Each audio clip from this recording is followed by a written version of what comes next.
Hola, hoy en otro podcast que no habla de superación personal, que no habla de cómo volver con el novio, novia, novie, o de cómo comer comida saludable, porque eso ya lo hablamos por fuera de estas cámaras. Hoy vamos a hablar de un caso, pero no vamos a hablar de un caso de clientes, sino que vamos a hablar de un caso mío. Y entonces hoy les presento a mi terapeuta y entonces que me va a banderear, que les va a decir como ciertas cosas de nosotros y más allá de eso, pues mi compañía está cumpliendo 10 años. Yo no hago como muchos eventos, no hago como acciones rimbombantes porque acabamos de llegar de un evento de los 20 años de una compañía y pienso que la mejor forma de celebrarlo es hablando sobre los aciertos o los desaciertos que podamos tener. Entonces les presento a mi terapeuta. Hola, bueno, yo soy Karen Jesusius. La idea de donde nació el episodio de hoy fue porque cuando Sí Señor cumplió 10 años, Manu, en lugar de estar saltando por todas partes llena de felicidad, lo que quería era meterse debajo de las cobijas. Y ahí entonces hablamos al respecto. Porque yo creo que esto es algo que le pasa mucho a muchos de mis clientes que son empresarios, y es que están tan enfocados en el siguiente paso, en la meta, que se les olvida a veces parar y celebrar, y sobre todo celebrarse. Siempre pensamos como que es, si esto, cuando llegue a esto, entonces me voy a sentir de esta manera. Y resulta, y si todos se miran adentro, cada vez que piensan alcanzar una meta, cuando llegan a esa meta, se sienten exactamente iguales que se sentían antes, solo que están en una etapa más alta. Y con Manu hablamos mucho de que uno no puede solucionar un problema interior con acción externa. Y eso nos pasa a todos. Es decir, nos queremos sentir de una manera, nos queremos sentir satisfechos, plenos, suficientes, que nos reconocemos. Y pensamos que eso lo vamos a sentir una vez alcancemos un siguiente nivel. Y alguien como Manu, que lleva pues 10 años sacando esta compañía adelante, lo que ha encontrado muchas veces es que una vez llega al siguiente, llega a un nivel, es como, no, pero ¿qué sigue? ¿Qué sigue? ¿Qué sigue? Entonces nunca hay pausa, nunca hay reconocerse el proceso hacia atrás, incluso el cambio que ella ha tenido como persona. Y dije, no, hay que parar y hay que celebrar y hay que compartir esto para que la gente en realidad se goce el proceso, porque en el gozarse el proceso creo que hay mucho valor y que nada más el valor que ya se genera buscando la meta sería 10x si se gozaran más el proceso. Entonces, por eso, digamos que nació la intención de tener esto hoy. Pues yo quiero ir un poco más lejos, pues porque hay que contar la verdad de todas las cosas. Fue mi hermana que está tras de cámaras la que me dijo que cumplíamos 10 años. Fue mi equipo el que me avisó. Yo ni siquiera me había dado cuenta, ni siquiera lo tenía en mi cabeza. Y fue mi hermana la que me obligó a celebrarlo, por lo menos a comer torta, por lo menos a tomarnos una foto, por lo menos de todo. Porque yo me acuerdo que yo ni siquiera quería cumplir años. Estaba en una rueda del hámster por la cual decía como yo no tengo nada que celebrar. Acá lo único que hay que hacer es trabajar. Y hay una cosa que tú decías que me parece bien importante. Cuando uno se pone metas y después que las cumple, ¿cómo se debe sentir? Si quieren que les diga la verdad, yo ni siquiera me doy cuenta que cumplo las metas. Yo sigo en la rueda del hámster. Entonces, hay cosas como súper importantes para mí, como en este año que cerramos un cliente de $1 millón y en ese momento dije como me voy a ir a hacer un tatuaje. Entonces me tocó convencer a mi hermana de que nos fuéramos a las 6 de la tarde al primer lugar de tatuajes para que me hicieran un demonio que vomita dólares. ¿Por qué? Porque se decidió, porque yo no tenía nada planeado y porque yo no me doy cuenta ni siquiera que crecí. Yo solo estoy trabajando y ya, y yo creo que le puede pasar a un montón de personas. Sí, tal cual. Entonces, por lo menos la parada de hacerse el tatuaje pues fue una parada de celebración a tu manera. Y dolió. O sea, es el tatuaje que más me ha dolido en la vida. Yo nunca lloro en los tatuajes. Yo le lloraba al señor tatuador y él me decía como paramos y yo no, hijo de puta, siga. Y el tatuaje es un tatuaje conceptualmente diferente. Contundente. Raro y que a los ojos de mucha gente podría ser angustiosamente feo, pero vomita dinero. La rueda del hámster, todos la mencionaste. Y yo creo que ahí ha habido una gran evolución también. Entonces, imagínense una rueda del hámster. ¿Eso para dónde va? ¿Eso a dónde llega? Eso es solo estar montado ahí pedaleando y no va a ningún lado.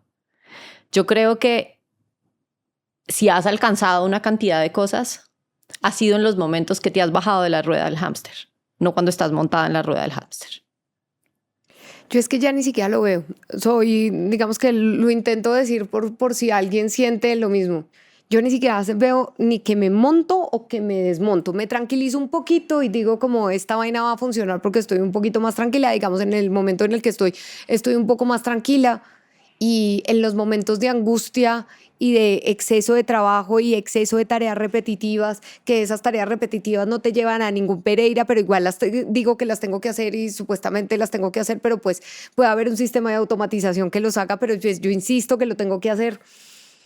Yo no me doy cuenta cuando me subo, cuando me bajo, hasta que me exploto y me enfermo y me muero. ¿Pero crees que es algo que has aprendido y mejorado un poco o crees que estás igual? No, ya me bajo habitualmente. Ya mi cuerpo se da cuenta cuando me tengo que bajar y ya por lo menos digo como me necesito abstraer del trabajo, necesito no abrir el computador, que a veces no hago caso, pero por lo menos ya logro identificar porque habían ciclos de tortura básica en los cuales podía estar 2 años en una tortura sin parar y sin absolutamente nada, solo atosigando a mis colaboradores con correos electrónicos. Dijiste algo muy importante y es, me doy cuenta cuando ya mi cuerpo dice no. Y esto es para que la gente esté atenta. El cuerpo dice no cuando uno no lo está haciendo. Voy a repetir eso. El cuerpo dice no cuando uno no lo está haciendo. Es como la última banderazo. Y lo dice de millones de maneras. O le da a uno una gripa a la tenaz. El hecho es que lo acuesta. Entonces es cómo aprender a decir no para que el cuerpo no tenga que hacerlo. Y aquí quisiera entrar en cuáles han sido, digamos, unos aprendizajes. Hay como 3 viajes que yo veo que has hecho, digamos, si lo vemos macro a lo largo de estos 10 años. Uno que es como empresario. Tú contigo y tu soledad en esta batalla en la que sí estás con un equipo, pero eso que la gente no ve, esas noches que no duermes. ¿Sí? Ese justo de, ok, sí celebremos, pero yo me quiero meter debajo de las cobijas porque estoy sí orgullosa, pero cansadísima. Sí, cansadísima Entre total. que estoy agotada y es darme cuenta que es que llevo 10 años. Y a la vez que bueno, vamos 10 años. Entonces, bueno, eso. Por otro lado es la venida de lo que los clientes, de tu relación con los clientes, lo que has aprendido, que creías que era cierto y que hoy en día sabes o estás preguntándote si sí lo era. Sí. Otra es como líder de un equipo además de gente joven, que yo creo que tiene unos retos importantes. Entonces, si quieres, entremos primero en el de como emprendedora. ¿Qué creías que era cierto cuando arrancaste y hoy en día dices, no es tan así y no se logran las cosas así? Pues yo creía que los modelos de liderazgo, los modelos de director de compañía, pues me imaginaba como farándula, me imaginaba como ser famosa, me imaginaba como ser millonaria, me imaginaba que uno llegaba a trabajar como ciertos jefes que tuve a las 10 de la mañana y uno se podía ir a las 4 de la tarde y echarse un golpito de vez en cuando por las mañanas. Yo me imaginé que todo era mucho más tranquilo y me imaginé que ser director de una compañía era más fácil. Y cuando empecé todo el trabajo y demás, me di cuenta que es el trabajo más duro de la compañía, es el que uno más sufre, el que uno vive la vida por sus colaboradores, el que uno sufre por plata todos los días, en que el estómago a uno no le da, la vida no le da, y que si uno no le pone orden a la vida, la idea te consume. Yo no pensé que era esto. Cuando fui deportista de alto rendimiento en patinaje, yo sabía que tenía que competir, que tenía que ganar y que tenía que entrenar. Pero que lo que te consume ser director de una compañía es absurdo. No se los digo como para que le tengan miedo ni absolutamente nada. Es aprenderlo a balancear. Pero el dolor de estómago es absurdo. Entonces, parte de lo que estás aprendiendo ahorita y tu reto ahorita es aprenderlo a balancear. Es descansar, es parar. O sea, mi reto más grande es estar frente al computador y saber que ya has terminado y no ponerte otra tarea más porque el narrador de tu cabeza te está diciendo, en un mes tienes que cerrar un contrato porque no lo haces ya. Y una cosa que estamos haciendo ahí, que además no la aplicamos a los dos, y es empezar a ver la pausa, el parar, el reposo, el distraerse, el salir a caminar, el lo que sea, como productivo. O sea, ver eso como productivo. Es ahí donde se está creando, es ahí donde se está reformulando, es ahí donde uno puede como mirar desde arriba y decir, uy, esto no está funcionando y es por esto. En algunos momentos me dije a mí misma que es algo como súper doloroso, es una mujer como yo no tiene que estar en la calle. Una mujer como yo no tiene que estar viendo televisión. Una mujer como yo no tiene que estar distraída. Una mujer como yo, y empecé a ponerme unas restricciones supremamente fuertes de comida, de hablar con la gente, de salir de la casa, de muchas cosas, porque una mujer como yo no lo debería hacer. Y después me di cuenta como marica, una mujer como yo puede hacer lo que se le da la gana, pero uno se mete como muchas cosas en la cabeza, como una mujer como yo no puede salir de rumba, yo no tomo, pero pues sí puedo salir de rumba. Y entonces yo venía como restringiendo totalmente mi vida para abrir la vida laboral y se me olvidó una cosa que es con el lenguaje, con la tradición oral, con las personas cuando te hablan, pues tú ahí entiendes muchas cosas y sabes de los dolores o el entendimiento de otras cosas. Y se me olvidó hablar con la gente. Entonces dije como, uff. Entonces, cuando tú no sabes hablar con la gente, pero trabajas en publicidad, pues ¿a quién le estás vendiendo? Hay una cosa muy importante que yo siempre digo y es, cada vez que uno dice yo soy, es decir, una mujer como yo soy algo, hay una puerta que se cierra. Y uno tiene que pensar muy bien, entonces, qué rótulo se quiere poner. Porque cada vez, o sea, muchas veces pensamos que el mundo nos limita, pero no hay nada más limitante que la idea que uno tiene de uno mismo. Y justamente permitirse soltar ciertos rótulos que uno se ha puesto, le permite llegar a ese siguiente nivel. Entonces, por eso es que yo digo el tema de que eso es productivo. El cambiar las maneras, el cambiar el hábito diario, el cambiar no sé qué, es lo que permite que emerja una siguiente versión de Manu que le permita acceder a esa siguiente meta que tenga en su cabeza. Ahora, una cosa que yo quisiera que tal vez expresaras, porque yo no te he oído expresarlo tan claro y afuera, pero sí en nuestras conversaciones es sí, listo, sí, esfuerzo, sí, trabajo, sí, no, pero es porque te mueve un porqué. Sí, Y entonces, es el propósito. ¿cuál es esa misión que tú tienes con respecto al mercadeo? ¿Qué es eso que tú me hablas que dices, pucha, es que hay cosas que no nos hemos preguntado, que los debemos asumiendo? Entonces, ¿cuál es la misión de Sí, señor? Y hace poco que tuvimos una reunión, mi hermana y yo, con dos personas, la intentaba decir como muy conscientemente, y es, el mundo de la publicidad es contaminación, punto. Yo a partir de una idea contamino la mente de las personas para que puedan entender el concepto de una marca, puedan buscar referentes sobre ellas y puedan comprar. Pero cuando nosotros nos dedicamos a ese tipo de contaminación con los mismos ejercicios que estamos haciendo, estamos destruyendo las mentes de las personas. Entonces, partiendo de que lo que hago no está del todo bien, y lo digo abiertamente y me da mucho susto decirlo abiertamente, el propósito de la compañía es encontrar la forma cómo nosotros podamos llevar las ideas de las empresas, organizaciones, base tecnológica a los consumidores sin presionarlos o pusharlos o demás con el consumo de esto. Entonces, esto parte de una idea que el paid media o la publicidad paga lo que hace es impregnarte, empujarte y decirte aquí estoy como la vieja de los aguacates, aquí estoy, aquí estoy, aquí estoy, aquí estoy, aquí estoy. Y eso te quita la atención de tu propósito superior, de que puedas ser deportista de alto rendimiento, de que puedas ser médico, de que puedas ser filósofo, de que te puedas rascar la barriga. De elegir. Sí. Y entonces lo que yo quiero es encontrar una lógica matemática basada en los contenidos con los cuales nosotros a partir de la segmentación podamos llegar a las personas sin contaminarlos. Y eso lo estás haciendo en dos vías, que una es educación, ¿verdad? Y la otra es a partir de la tecnología, de la data. Sí, y entonces Los grandes bases de medios, por favor, grandes bases de medios como Meta y como Google, pues lo que les interesa es que uno paute. Entonces, entre más uno le saque plata al cliente y diga, vamos a pautar 1.000 millones de pesos, 1 millón de dólares, etcétera, pues las agencias ganan más. Y esto desangra al cliente y contamina al cliente final. Y entonces, pues en las dos vías es ilógico. O sea, el modelo es totalmente ilógico. Y yo creo que en el afán del dinero y en el tren del dinero, pues ni los clientes, porque yo también soy cliente, ni los clientes finales, pues nos damos cuenta que nos estamos matando a punta de contaminación visual. Y yo creo que en mi gremio hay muchas preguntas que no nos hemos hecho, como esta, la publicidad en TikTok, en Meta y demás, ¿te contamina? Entonces, juntando con lo que has dicho es, no necesariamente lo que haces está bien o mal.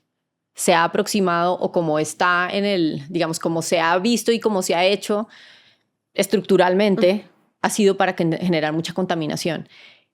Entonces, es lo que te estás cuestionando, es el cómo hacerlo bien, el cómo, digamos, cambiar de paradigma para hacerlo de una manera un poco más consciente, que lleva en un proceso que pasa por la siguiente como avenida que me gustaría que exploráramos, que es tu relación con el cliente. Porque yo me imagino que pasa por al principio para adquirir clientes e incluso hoy en día, ¿dónde está cómo lograr ese balance entre satisfacer al cliente? Porque el cliente tiene unas demandas y además es lo que está viendo. Mire, pero es que los demás que están publicitando están pushing y están montando casas todo el día. Entonces hay que como que educar, pero a la vez es satisfacerlo y educarlo para que cambie. Y estás hablando de la desangrada, que tú hablas mucho de eso y a mí me parece fundamental porque es el reto ahí, lo que has visto entonces nuevamente es cómo has aprendido, tengo que satisfacerlos para que se queden, pero cómo genero suficiente credibilidad con mis resultados que pasan por, les voy a enseñar en dónde sí vale meter la plata duro y dónde están quemando billetes al cielo. Primero, hay que partir de una cosa que a mí me duele un montón y es el actual paradigma de la publicidad. El actual paradigma de la publicidad lo que te dice es que si tú inviertes tanto, vas a ganar tanto. Pero miremoslo con una pirámide o miremoslo con otro tipo de cosas. Cuando tú inviertes A, tú nunca vas a cuadruplicar o quintuplicar tu dinero. Pues solo mírenlo en una inversión. Cuando a uno le presentan una inversión tan grande, tan Suena maravillosa, tan lindo, uno sabe que es una pirámide, que es DMG y paila. Uno tiene que esconderse. Para los que no están fuera de Colombia, búsquense DMG y van a entender mi referencia. Ahora, el paradigma de la publicidad y lo que nos están vendiendo es que uno invierte A y gana A y no es así, que todo fluctúa un proceso. Y como hay tantos imaginarios colectivos dentro del inconsciente colectivo de los gerentes de marketing, los directores de compañía, porque hay muchas referencias que les dicen, lo primero es destipificar esa A. Entonces, a partir de la educación. Y lo segundo es buscar un modelo coherente a partir de la creación de contenidos. ¿Y por qué la creación de contenidos o por qué la tradición oral? Porque a usted, a Karen, a mí, a todo el mundo nos crearon con historias. Las historias que nos contaba la mamá, el papá y el tío. Y tú empezaste a construir conocimiento por esas historias, que eso se llama tradición oral. Si nosotros no aprendemos a contar buenas historias, pues nuestras marcas van a ser como Philip Kotler, producto, precio, plaza, promoción, que se sabe que no funciona. Uno no compra ni por el producto, ni por el precio, ni por la plaza, ni por la promoción. Uno cuenta por la narrativa que uno integra de uno del producto y uno lo asemeja con su vida diaria. Si esa narrativa no es consciente con usted, usted no lo va a comprar. Manu, ¿y por qué los clientes entonces lo siguen haciendo? Si supuestamente eso no funciona. Porque es el paradigma actual. Y entonces es más fácil sentarse en un paradigma con una verdad supuestamente absoluta, que es una mentira, que esto debe pasar en un montón de vectores de la industria. Es mucho más fácil sentarse en una verdad que a uno le dicen y que a uno le enseñaron antes de preguntarse si la verdad que a uno le enseñaron es totalmente Y por real. eso la data, porque es que es lo único que te logra soportar tu caso y decir, esto que nos hemos creído y que estamos tragando entero, véalo con numeritos. Ahora me gustaría que contaras un poco en esto que estás contando, lo que no ven los clientes, Manu, que son las noches en que no duermes, cuando estás entre ese cómo retengo a este cliente que es importante para mí, sin darle, o sea, que quede contento, pero sabiendo que lo que me está pidiendo Es ilógico. Es ilógico. Entonces, ¿cómo lo satisfago? Y hago que se quede para poderle demostrar lo que yo sí creo. Además porque tienes unas demandas de, hey, sí necesito lo que este cliente me paga. Entonces no es como que lo puedo dejar ir porque tengo una base de yo no sé cuántos empleados. Pero a la vez no te quiero dar lo que me estás pidiendo porque eso no genera valor. Y yo quiero hacerlo de una manera consciente porque estoy cambiando de un paradigma. Y eso los clientes no lo ven. No ven, pueden pensar, Manu no me está haciendo caso. Es que lo hemos hablado muchas veces. Entonces es como, Manu no me está haciendo caso y resulta que es que Manu no está durmiendo. Manu está mientras tanto sintiendo esa empresa, y lo puedo decir yo porque no lo estás diciendo tú, porque yo lo veo del otro lado, como si fuera suya. Le duele hasta el tuétano y nadie está viendo ese dolor que está detrás y esa como dicotomía. Pues cuenta cómo es para ti ese proceso adentro. A veces un cliente nos pone una meta inhumana y nosotros sabemos que la meta es inhumana y aún así, porque soy una persona supremamente competitiva, digo, me voy a matar por hacerlo. Pero cuando uno le dice al cliente, me voy a matar por hacerlo, no cree realmente que uno se está matando por hacerlo, pero en realidad uno sí se está matando. Y quiero hacer un paréntesis para juntar con una cosa que dijimos antes. Ven, ahí hay un sí, que era un no, y entonces después el cuerpo, me estoy matando, ¿ok? Pero entonces era un sí porque tengo que satisfacer, porque el cliente me lo está pidiendo y además soy competitiva, yo debería poderlo lograr, pero eso está por allá arriba. Y ya dije que sí, dale. Es como una persona que se va a subir el Everest, pero nunca ha tenido entrenamiento de subir el Everest, pero sabe que tiene empeño y demás, y que se echa el pajazo mental de que lo puede hacer. Y segundo, cuando están estas metas imposibles con una ejecución de growth hacking, uno intenta hackear el sistema, pero hackear el sistema es repetirse, como cuando uno manifiesta, repetirse la cosa 300,000 veces por la noche peleando con la almohada, yo puedo, si le hago esto, si le hago esto, si le hago esto, si le hago esto, y pues termino 3 meses sin dormir. A veces los clientes se les olvida que a uno lo contrataron porque uno sabe lo que está haciendo y porque tiene ¿A quién se le 15 olvida? años. A los clientes y a mí. Ok. Y entonces, cuando uno se le olvida y a los clientes se le olvida, pues quieren darle órdenes, pero papi, usted me contrató porque creía en mí, déjeme tomar las decisiones, pero también me digo a mí misma, mami, usted sabe qué es lo que está haciendo, o sea, dígale que no, y a veces decir no es muy hueputo. Claro, porque hay ese proceso que es, con conciencia lo que debería decir es no, y yo sé que te puedo llevar más lejos y te puedo llevar mejor, pero también está justo el susto y la presión, porque cuando hay un cambio de paradigma, que ese es el reto mayor que yo creo que tiene ese señor, justamente por eso quería traer la misión, hay que dejar un pie en el pasado para poder tener los clientes, para financiar la movidita hacia el futuro. Y eso es lo que te quita el sueño. ¿Tú qué le dirías a un emprendedor que se está matando por un cliente para cerrar? Que se conecte muy en realidad con su cuerpo, tú sabes que siempre voy ahí, y que si es un no, suelte, para que le llegue el sí. ¿Por qué? Porque es que uno a veces se empeña y a veces muchos los emprendedores se enfocan en que quieren un cliente y nuevamente el objetivo están obsesionados con esa meta, lo quiero y quiero a ese. Pero ¿qué pasa si ese no resuena con su propósito? Si uno vuelve a su por qué, si uno vuelve a qué es lo que yo quiero, entonces no se va con el cliente inconsciente que le importa un carajo contaminarle la mente a nadie. Y es ahí donde hay que parar, devolverse a qué es en lo que yo creo y atravesar ese miedo. Y el miedo no se atraviesa en la cabeza, el miedo se atraviesa con acción. Y tú lo has visto. Cuando tú has dicho no y has soltado a veces cosas que hacia afuera serían una brutalidad, ¿qué ha pasado, Manu? Que todo llega. ¿Y qué llega? Llegan o más clientes, o llegan mejores ideas, o parce, le llega paz mental y con eso puede salir a caminar y no tener que vomitar por las mañanas. Qué pena por ser tan explícita. No. Pero generalmente lo que te ha llegado es un cliente más grande. Sí, siempre es un cliente más grande. Más alineado contigo. Y se acuerdan que del demonio que les dije que me había tatuado, yo solo hubiera llegado a ese cliente que no es un demonio, además lo amo. No es un demonio tatuado, pero si yo no hubiera dicho que no, o sea, estaría destruida, porque es que hay una cosa que sí quisiera enseñarles, es el no aparece en la cabeza, el no duele en el estómago y como atrás en la nalga. Y uno como que en las primeras reuniones uno dice no, pero marica es plata, pero no. Y en teoría el cliente sirve, todo el cuerpo le pero está diciendo que no. Mano se contrae, no sé qué, y me dice, y después me empieza, y le digo, ¿qué sentiste? Que no. ¿Y por qué dijiste que sí? Pues porque de pronto es que la cabeza como no, el narrador estaba diciendo Y el mundo. Sí. Y el mundo, si te invitó no sé qué clientes, ¿cómo le vas a decir que no a semejante cliente? Entonces, y es de a poquitos. Entonces, ¿qué le diría? Es vayan fortaleciendo ese músculo de la confianza en ustedes mismos, en su certeza interior. No para todos es igual, no para todos es igual de rápido. Para Manu es muy en el instante, para otros es como nos sentimos un poquito. Esto me da como dulzura, me da como alegría cuando pienso en este cliente, o de una vez siento que es que me va a meter en una jaula.